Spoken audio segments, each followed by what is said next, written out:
Hi, film addicts. Thanks for joining us for part 2 with director Piotr Szkopiak. Piotr is a BAFTA nominated director known for his feature films Small Time Obsession, The Last Witness, and his UK TV drama work includes Casualty, The Coroner, and Shakespea and Hathaway. Let's welcome Piotr Szkopiak right back. Hi, Piotr. Hi, Marilyn. Nice to be back. Yeah, so we were just having fun just talking about directing shots, because, you know, a lot of people listen to the show and they have said it helps them with their school and their classes, or some people that are like just self-taught filmmakers. They said they've just been enjoying all the directors and people talking about their favorite film shots. So it's just been a wonderful tool for many listeners worldwide.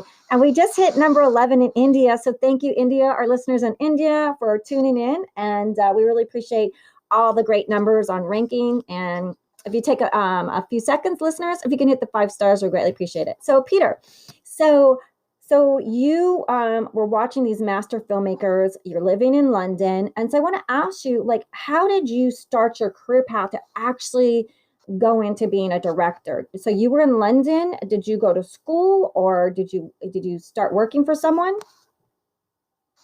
No, it's completely from a standing start. I mean, my family has nothing to do with the film industry, and really, I just liked watching films. As I said before, it kind of comes from my parents, because I remember my mother asking me, saying, "Where's this film thing come from? Why are you so into films?" I said, "Well, Mum, what did you do after dinner every night?" "Oh, well, I'd sit and watch a film." We go, "Well, there you go." So I remember watching films with my parents. Obviously, my parents would take me to the cinema.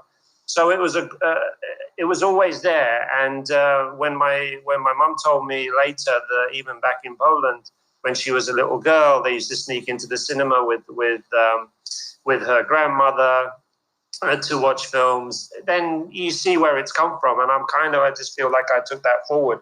But at no point did I ever think I could actually make films. This was not even a pipe dream. This was just something that I thought was just impossible for me to do. And the point was, I had no idea how you make films. You know, my father used to have a Super 8 camera, and he used to cut and splice, the home movies of us on holiday and this sort of thing. So, and we used to sit around on a Sunday and project it. So he used to get very excited by that. So again, now when I look at it, I go, well, there it was. There was my film education really right in front of me. But it's only now that I appreciate it. So that was always there. And in a way, it was just interest. I think the moment things change when you like films is when you start going to the cinema on your own. You stop going, it's not that you stop going with friends or family, but you go with friends, family as a social experience, but you also go because you want to see films, particular films, and you start taking it a bit more seriously. And then you start reading about it, you start watching classic movies, and then you find out why they're classic movies. I mean, a good example was something like Citizen Kane. I mean, Citizen Kane kept coming up as being, the greatest movie of all time. And it took me about 5 times to watch it because I thought, this is so boring. But again, now when I look back at it, I get it, but for someone sort of coming up and kind of liking Star Wars and James Bond and action films, you watch something like Citizen Kane. It's a completely different style of film. And so you kind of have to get used to that. It's a bit like you have to grow into it. Like most things, when you mature into, food, wine, alcohol, anything, you kind of learn about these things slowly, and then you grow to appreciate it. And that's kind of what happened with the filmmaking. And the way I got into it, though, was when I was looking for work. When I left university, I didn't do a film course at university. I did do a graphic design course because I always was interested in art, but nothing to do with film. And then when I left university, I was looking for work. I kind of wanted to give it a try in that I'd like to do something in the film industry, even if it was publicity or just something so I could have a film poster on the wall, just something so I could have some kind of film memorabilia or something so I could say, well, I'm working with films. But at this point, again, no idea that I could actually direct a film. And then I got a job at MTV Europe a friend of mine was working at MTV Europe when it started in Camden in London in '87. And I kind of joined his news department. And I just really I saw him actually direct the news. And I thought, I like that. I think I could do that. And I was very impressed by that. And so that was my first kind of taste of directing. And then the big break came because I had to leave that job because it was a kind of runner's job. It wasn't a staff position. But a friend of his had moved to Sky at the time, and the movie channel was on Sky. And then I contacted his contact at Sky, and I ended up working there for 4 months, ultimately working for £20 petrol money. But I eventually got a job there, and in all my downtime, I started making little films with 3 other guys, and one of whom had literally been making films since he was a little boy on Super 8, then on video. And I would watch what he did and then try it out myself. And that's kind of where it started. And from that point, I was trying it out myself, thinking I'll give this a go, see how it goes, and making it up as I go along. Because you would read about films, watch films, and then give it a try. And I still feel I'm doing that now.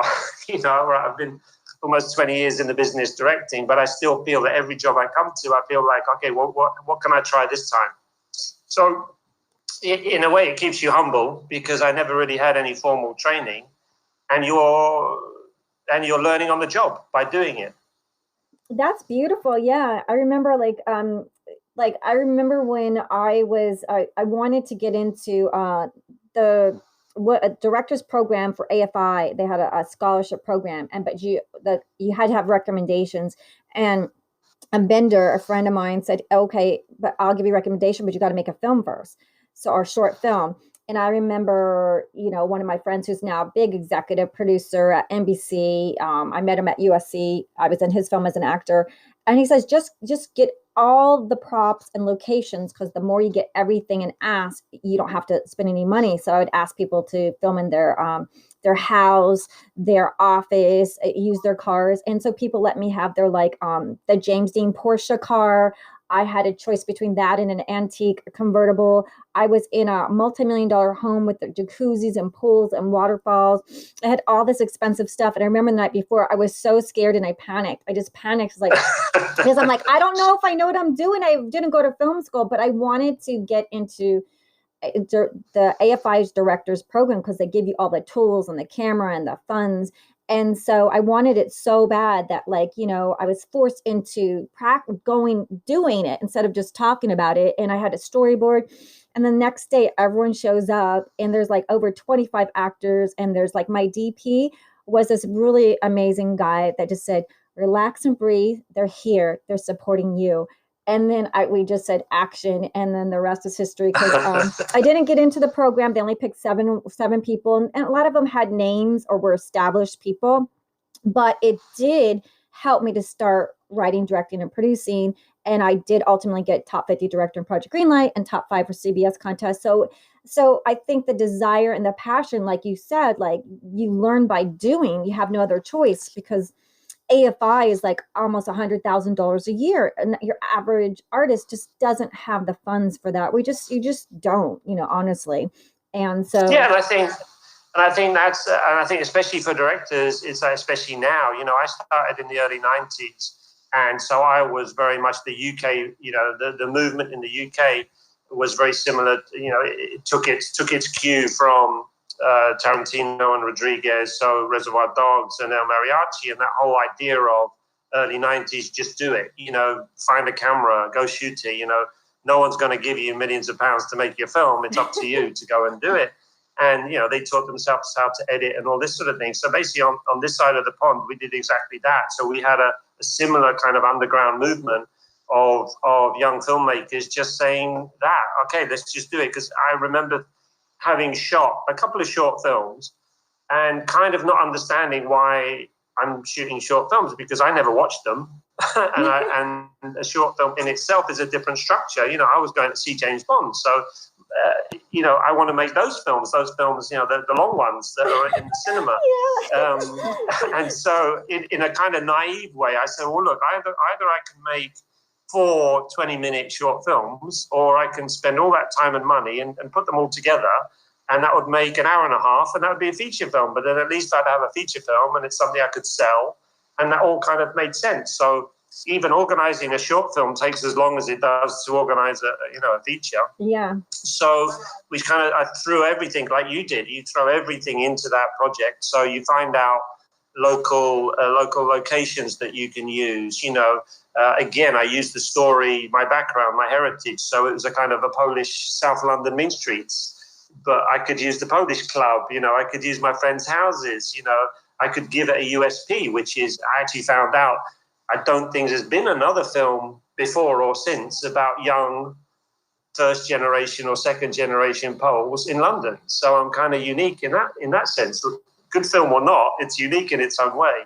Oh, beautiful. So as you say, using all the things you can put your hands on, and then put it all in the bucket and see what comes out the other end. And that was my first feature film. And as you say, I wanted to direct it, but no one was going to write it for me, so I wrote the script. No one was going to produce it for me, so I ended up producing it. And no one was going to edit it for me, so Avid happened at the time.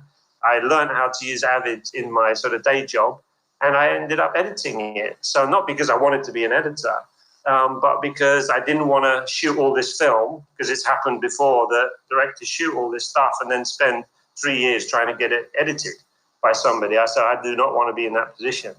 If I shoot something, I want to be sort of self-sufficient. And, the opportunity arose because of Avid. So, it's made me a better director because I had to do all the other jobs. Yes. It's not that I now want to do all the other jobs. In a way, I'm so happy someone else can do it all, and I can now just concentrate on directing. But having had to do that, it definitely makes me a better director, yeah. So your first film, what was the name of your first film that you did? Yeah, so the first film was Small Time Obsession. That I actually made before I was a professional director. That's what got me work in television. So Small Time Obsession, and is that the one you said is about the Polish? What's the story about? That's right. So it's 4 friends or 6 friends, 2 girls, 4 boys. And they're growing up in South London, and it's a coming of age story. There's a bit of a gangster story. There's a romance in there. There's a kind of and there's also the cultural conflict. So, for instance, the parents, I've got Polish parents in that film, and the scenes between them. For instance, a good example is they say everything in Polish, but their son speaks back to them in English, which was very typical for me. When I think about it now, it's kind of rude that you were talking to your parents in English, but it was just what we did. And then I found that a lot of other sort of immigrant communities said, oh, that's just like us, So like you'd have an Asian family saying, yeah, we do that. or a Caribbean family would say, yeah, our children do that. We can't get them to, speak their sort of native tongue, so they're speaking English and this sort of thing. So you had that cultural conflict that I was talking about before, am I English, am I Polish? So that was the kind of, if you like, the USP of that film, in the underlining all this was a cultural conflict where, overtly it was just a kind of coming of age gangster story, Amazing. And then, so then you learned after you make a film, then you have to get distribution for your film, and you were able to secure that, right? Yeah, I mean, I couldn't believe it. My first film actually did make it into the cinema because it was at the Edinburgh Film Festival, and obviously I wasn't linked to any funding body, so BFI or Channel 4 or BBC or anything like that. So it was completely self-financed. So I didn't really have those connections. But what the Edinburgh Film Festival did at the time was, if you didn't get into the main festival, they would have something almost like a video booth, and you would put your film in there, and if distributors would just look at the booklet, if there was a film they sort of fancied, they'd take a video out and just watch it without having a screening. They'd just watch it. And that's what happened to me. A London distributor saw it, rang me up and said, I watched the film, I really enjoyed it, and I think it deserves a cinema release. And I went, great. Fantastic. So one of the best phone calls I've ever had. So we did a very small sort of 6 cinema release in London, but the point was, it was shown in my local cinema. It was shown in Catford, which is also South London, which is where I grew up, where some of the film was shot. We got a small cinema in Leicester Square to show the film. So, I mean, from my point of view, you can imagine how I felt. I mean, I never in my life imagined I could actually direct a film. And then on top of that, to actually have your film screening in a cinema, off Leicester Square, just something else. So, a huge experience. What a beautiful feeling. I mean, that must have just been such a beautiful, amazing moment in your life. And so from that film that got picked up from the Edinburgh Film Festival, then you were spotted as a director. So how did your path go from there? Well, the distributor was very wise, because he said, in England, in America, there is a film industry. In the UK, there isn't really a film industry. You have lots of producers running around making one-off films, and that hasn't really changed. So at the time, this is early 90s, he kind of said, well, you can either try and make another film, but unless I'm a huge success, unless I've made lots of money, that's not really going to happen. So, it wasn't a film that was particularly successful. In my mind, it was very successful because it got into a cinema. But from a financial point of view, it doesn't even join the league, if you like. I'm still a very small film. So he said, either you can spend the next few years trying to make another film and just working in McDonald's or whatever, or you can go and work in television. At least there you'll be working with scripts, with actors, with producers and so on. And I took that advice. I said, I don't particularly want to work in television, but absolutely, why not? At that point, I was a bit snobby. I'm a film man. I want to make film. And it was the best decision I made, because that then became my film school. Because I then went to TV, and I was working on soap operas, and I got to now work on really good, better programs as well, dramas and lots of different ones. And again, working on soap operas really gets, it almost gets bad press, because I've almost said it as well. I say, I then worked on better programs. Well, actually, soap operas, the amount of work you get through and the amount of talent, cast and crew on those shows is incredible. And they don't really get the recognition they deserve, because they're working with very sort of low budgets, tight schedules, and there's a lot of talent there. And and I use that as my film school. As I say, I kind of, whatever I could play with cranes, I could play with tracks, and I was directing. The main point was I wasn't producing, editing, whatever. I was just being paid to direct. And I was working with actors, with scripts, and it was just a joy. So, and that's where it carried on. Yeah. And so can you talk to me about like your TV shows that like the one that is it the first one that you produced on your own, did you write them, or how did you pick these projects? No, that was purely I needed work, because I'm not independently wealthy, so I needed a job. So it became kind of my day job. So it became the work I did whilst then trying to get my second film off the ground. So it was a kind of means to an end. I took that as being, well, I need to work. Better to be working as a director than working, as I say, in the bar or something. So because then I'm at least practicing my craft.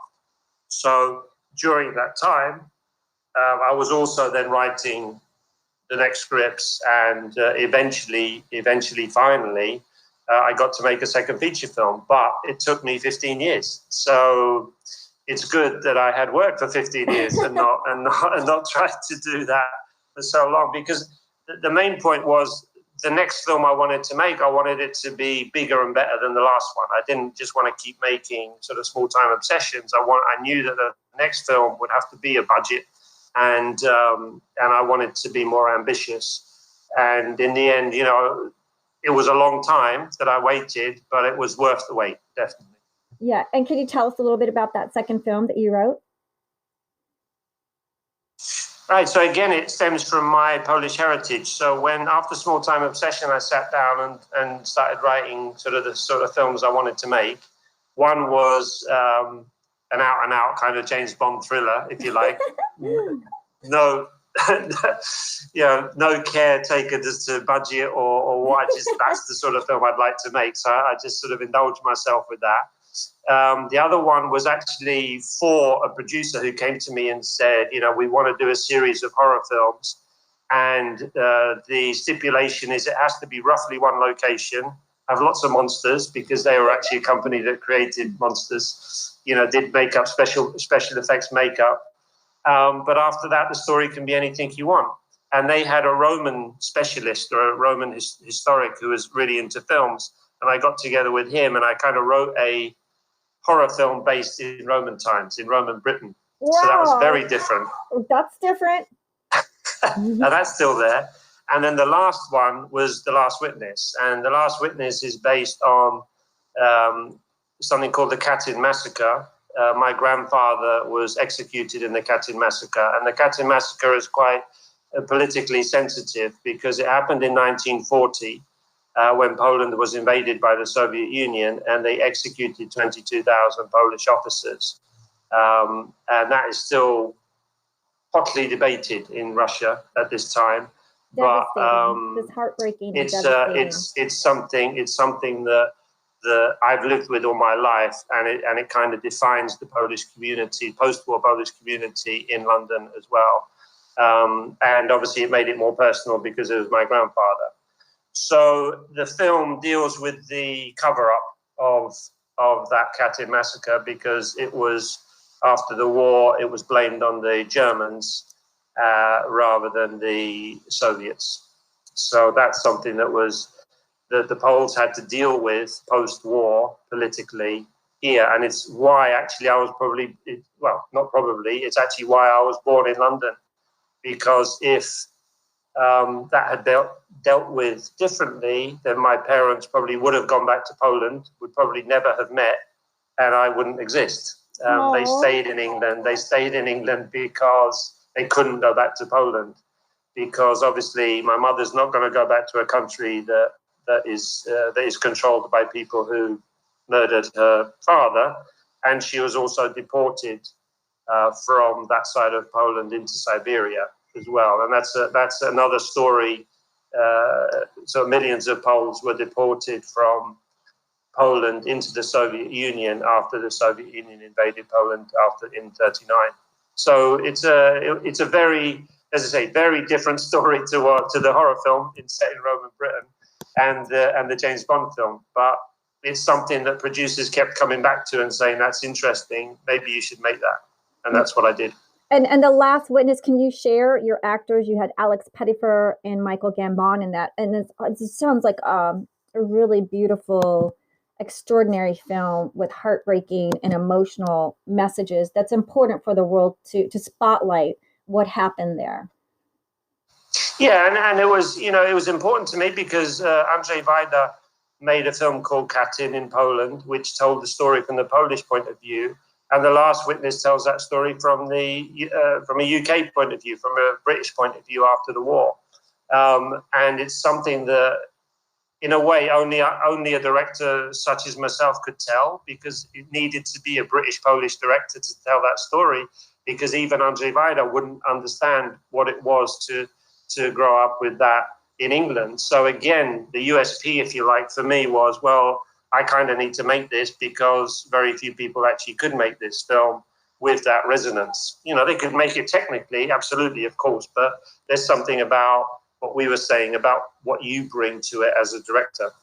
Yeah, and so I want to ask you, so where do people see your movies, or where can they find them? Can you let them know how they can keep up with you and your work?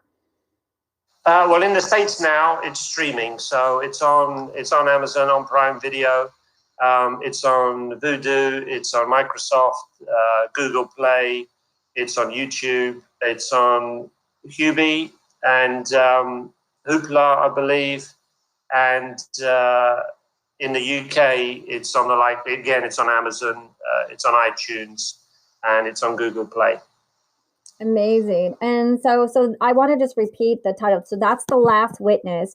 And can they still see Small Time Obsession, or is that out too as well? Small Time Obsession came out in 2000. So as far as I know, you can still grab a few videos, DVDs, sorry, on eBay possibly, but that's quite restricted. I'm actually hoping to put that onto Amazon later this year if I can on Amazon Video, just to bring that out. Yeah, and so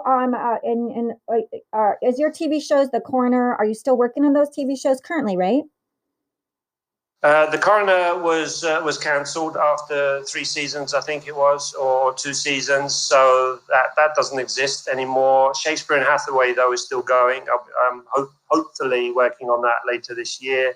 And Casualty is what I'm working on now, and that's continuing drama. So Casualty's been going since 1986, I think. Wow. So and it's still primetime Saturday night. So it's sort of the British equivalent of ER, really, and it's been going a long time. Oh wow! So I just want to repeat that. So you are the TV director of Casualty. So it's the British equivalent of our American TV show ER. That with George Clooney was actually in that one, right? And then so it's a British medical ER drama, right? Yeah, absolutely. Yeah. So it's based in the ED in a British hospital. Yeah.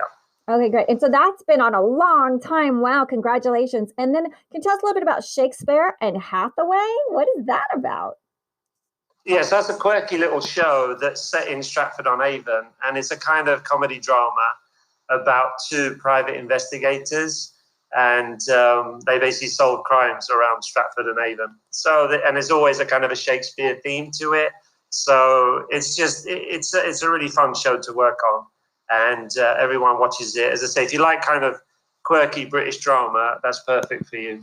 Oh, I am a big fan of British TV. I watch a lot of British TV, believe it or not. I like Moors, and I like what's all the Moors and all the spin-offs, Midsummer's Murders, all those TV detective shows. I am a big fan. I don't know what it is.